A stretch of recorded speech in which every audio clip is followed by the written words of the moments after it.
Hey guys, Charlie here. This is my first tutorial in ages, and it's definitely a requested one. I'm gonna finally go over how I did Thunder's intro. I've had literally loads of you asking how I made this, how the textures work, Cinema 4D to After Effects, all that sort of stuff, and I think it's about time I showed you all. So, without further ado, here's the intro as it is, and then I'll get into the tutorial.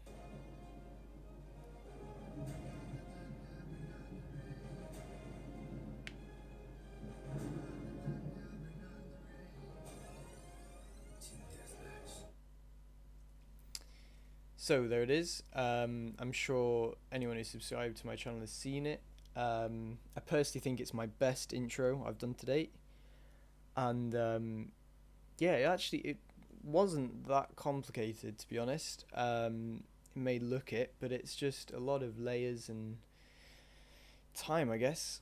So this all started out in Photoshop, with an idea I had for a logo, which ended up looking like this. And all this is some extrude NURBS, if I show you, on a load of splines that were made in Photoshop. So I've got,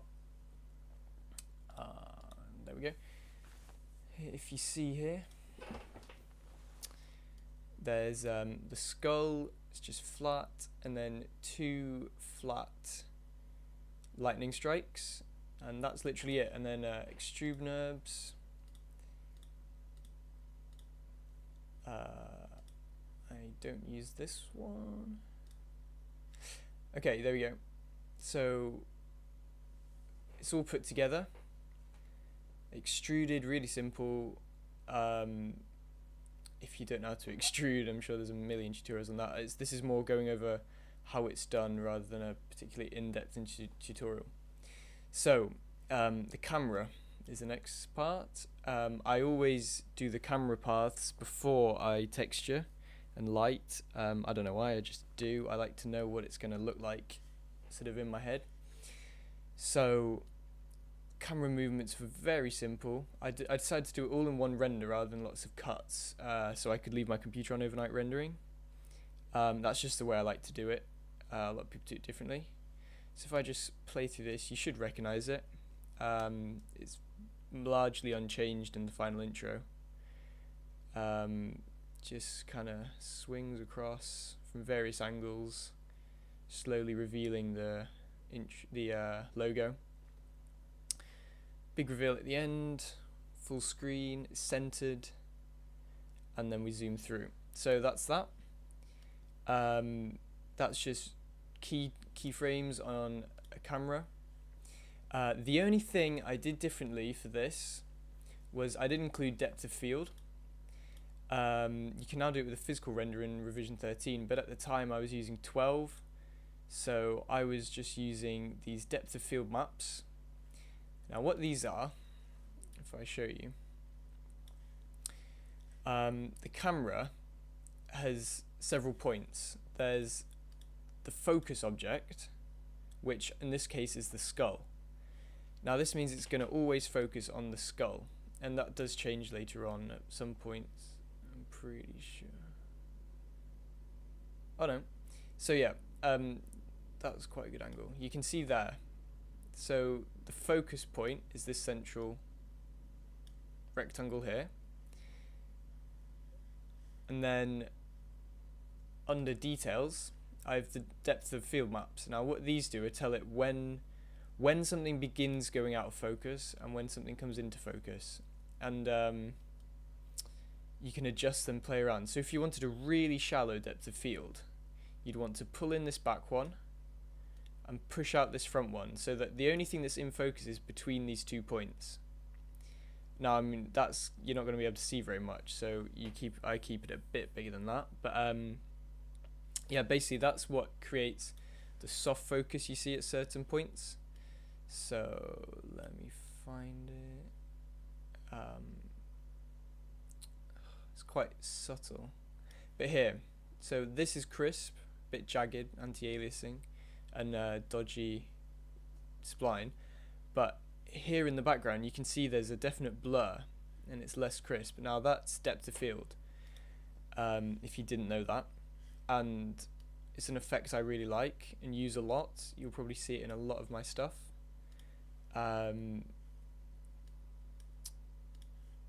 Yeah, so texture-wise, I get a lot of questions on the textures I use in this. They're pretty simple, to be honest. I think I only use, 3 for the whole thing. I'll start with the lightning. This is just an orange color with an orange grunge texture I have, which it was just found on the internet. Looks like this. The original was black. It was lighter than that. I've darkened it for my purposes. And these are the 2 textures I used in this intro. The orange one is literally the black one, just color corrected in Photoshop to be orange, with the contrast turned down a bit. And it has just some nice tonal variation with a bit of a highlight in the middle. Pardon me. The black is exactly the same, just black and white, and this one has a much higher contrast. It's very dark here, very light at these central bits. And all that I did, orange texture, setting the orange grunge to multiply so you get that nice color, and you can see it's darker at the bottom, lighter at the top. Quick reflection with a Fresnel texture, which is going to fade off the texture into the background. So basically it's more reflective at the front than the back based on the color values here, which isn't necessary, but I just really like the effect. And a quick specular, so nothing much there, they were flat. Where it gets interesting is when we get to the skull. Now the skull uses that same black, that black texture I showed you here. Exactly the same texture, but this texture, the reason I use this was because it also has a really nice bump map. Now, what a bump map is a way to get texture and lighting effects into your image without adding more polygons, basically, as I understand it. So, as you saw, my skull is literally a spline extruded, so it's a flat surface. Now, what the bump map does is it tells the render engine when it's going that that's not true, that on the surface of this object there are lots of little bumps and valleys, and that's dictated by the map you use. So I used that black one, and everywhere you see it's white on that map is going to be higher, that the computer's going to assume that is an area of high, and the dark is an area of low, I think. I'm not a professional. So basically what this is going to do is when you render, that's what's going to give you these speckled reflections, effects. If you can see here how it looks at the end, you can see there's some nice highlights on these edges. That's all from just literally using a bump map, which does add time to your render, but it's a lot less than having a ridiculously high polygon image model. So you can just do that. That's a good tip, using a bump map to increase texture. Again, transparency, specular, colors pretty much the same, black. I actually played around with some other colors, having the skull yellow, the lightning red. I spent ages trying different combinations, but finally settled on a black skull, because I think it looked just sort of meaner and cooler, I guess. That's really what I go for in intros, sort of cool or epic. It depends really. I'm not to judge who,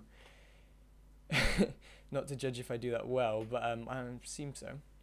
So rendering, I use grayscale Grayscale Gorilla's HDR studio rig, which is, if I turn it on, basically what this is a massive dome round the thing with big softboxes and lights lighting it, and this takes advantage of global illumination, which is a feature of the particular render engine I'm using, which was just the standard one. And what global illumination does is it takes into account all the areas of light to dark in the background in that map, and it treats them as light sources. So where somewhere's bright in the background, like for example this massive softbox up here in the roof, as that's bright, that's going to assume that the rays of light bouncing down from there and then reflecting into the camera. The same for these two side lights. They're going to create highlights as they reflect from the light off the skull into the camera, and that's what produces things like these lighter bars, for example, and there you can see highlights, and they really help to give your image depth as they're going to up the contrast in the image. So rendered from here, ambient occlusion, pretty standard. Global illumination on a simple camera animation, as nothing in the image was moving, so there was no need for me to do a full GI. I did render this very high. It took a long time to render on my old computer.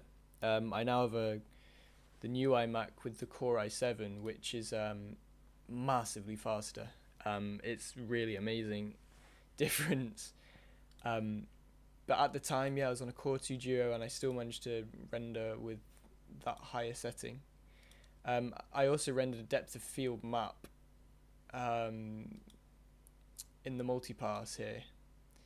You can see depth, and what that does is it renders out a separate depth pass, which I ended up not using, but that is a very good shortcut. You can use that depth pass in After Effects, which is what we're moving on to very easily create depth of field a lot faster than you can natively in Cinema 4D. The only reason I did it natively was because at the time I didn't know the trick, and I just stuck with what I knew, which was the Cinema 4D render engine.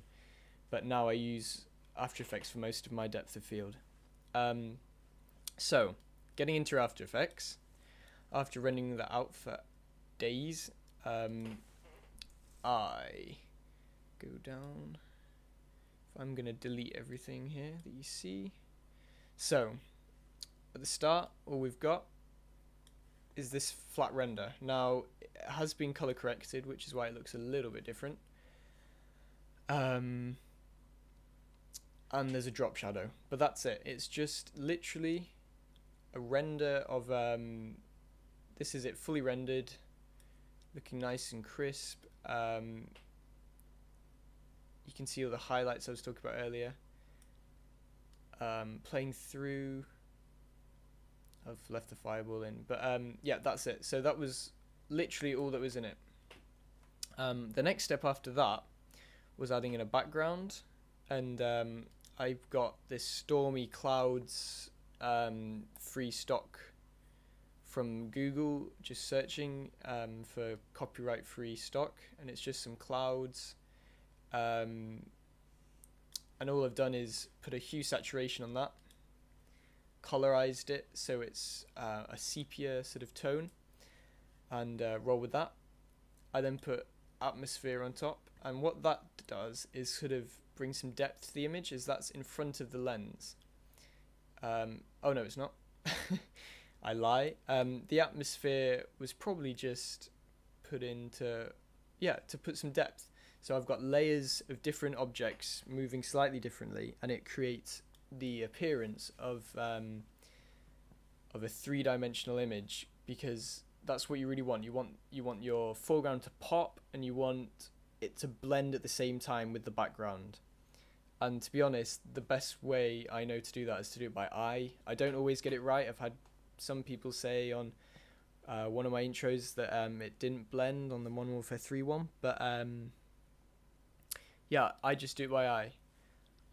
What's this? Lightning. So this layer, if I open it up, is basically two solids with BCC Lightning, which is from Boris Continuum 7, I believe, which is a plugin. Here you can see BCC 7. And all these are doing, if I quickly ram preview, is wiggling around very slightly, animated just to wiggle, basically. And the reason for that was so that when I got it back into here, you can't actually see it yet, it comes in with the big reveal. There, you can see it here. So this is just in the background, and all it's doing is just providing some extra detail into the composition, because on its own I felt it was a bit bare.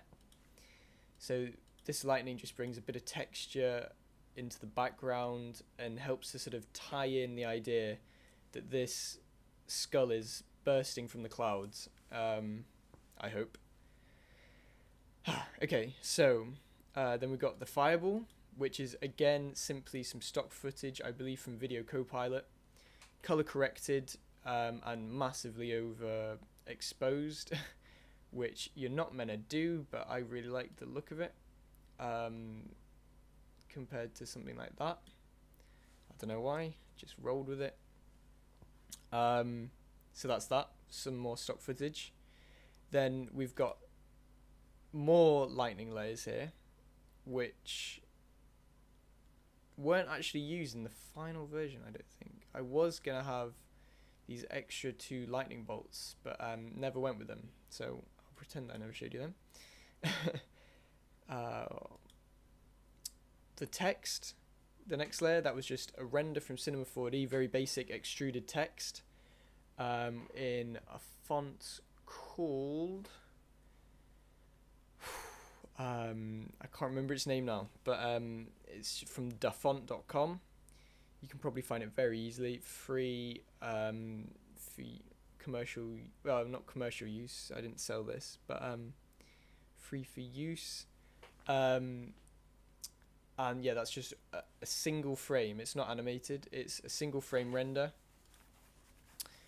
which I just scaled and faded in, I think.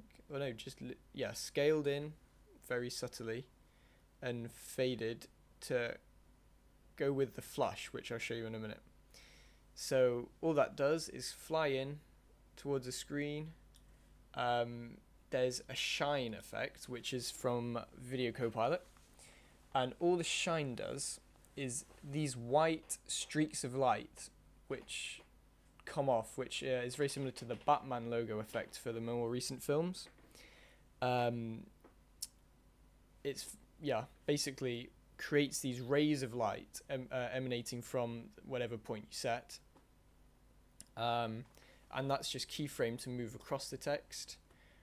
As you can see, probably not, it's a bit glitchy, but it's just moving from side to side, and the rays are traveling across the screen.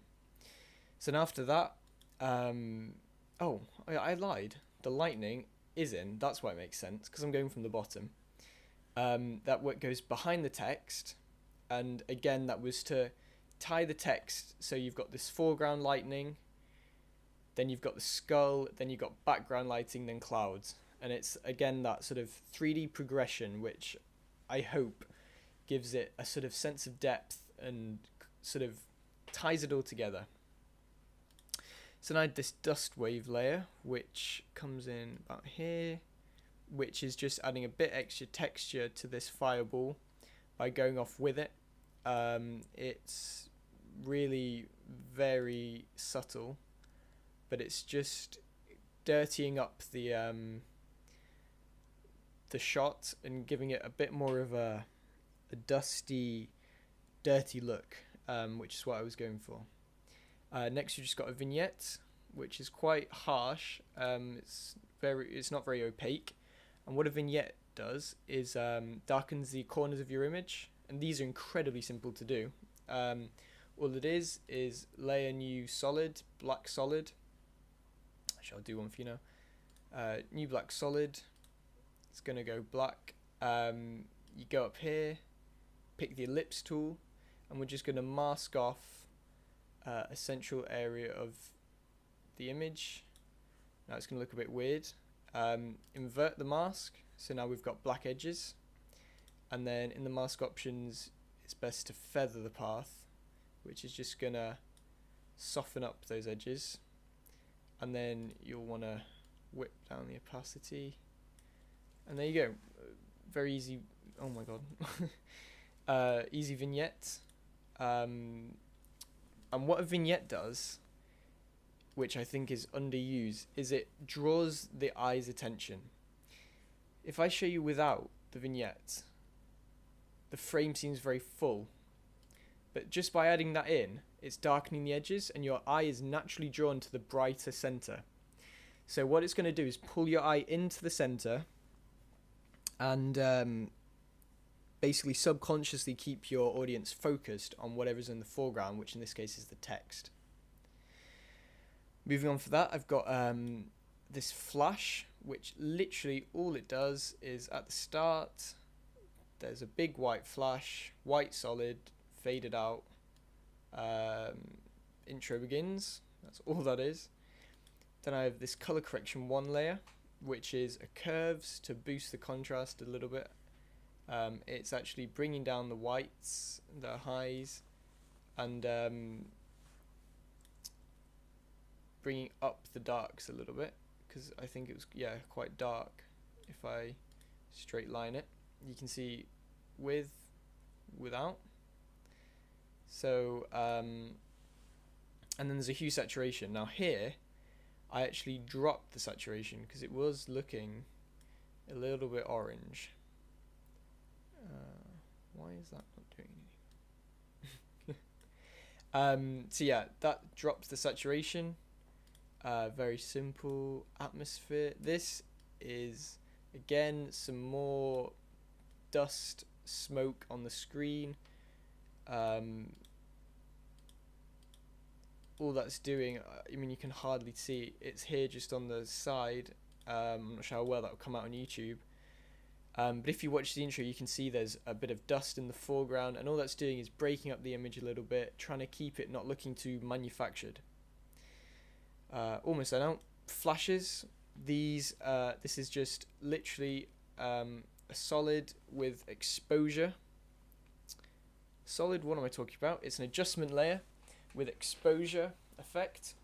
And what this does, as you move this slider, it's going to expose the image, which, if you know what cameras do and how they work, it just basically means adjust the whiteness and the brightness of the image. So what that does is it flashes in time with the music, hopefully, vaguely anyway, with the lightning and the music, and it's just selling the lightning effect, that the lightning is causing an effect on the camera, and it's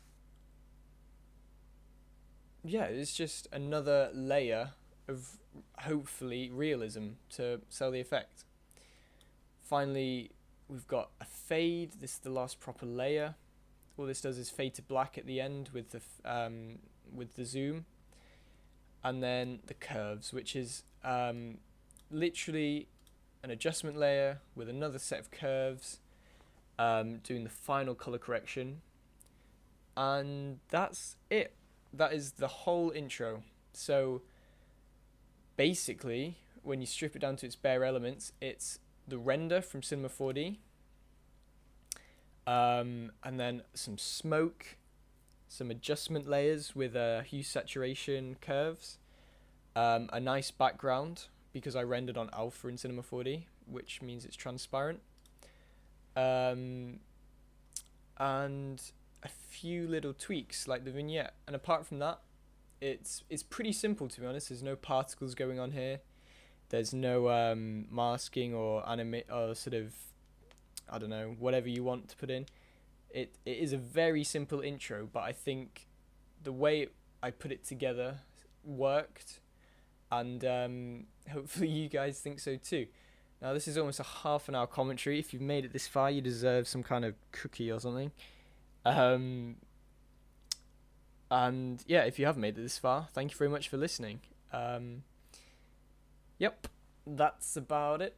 So if there are any other things you want me to talk about how I did, or if you'd be interested in a tutorial series, I'd try and get my speeches down to a little bit shorter, as this is dragged on quite long. And I say all the time. So yeah, thank you guys. Catch you next time.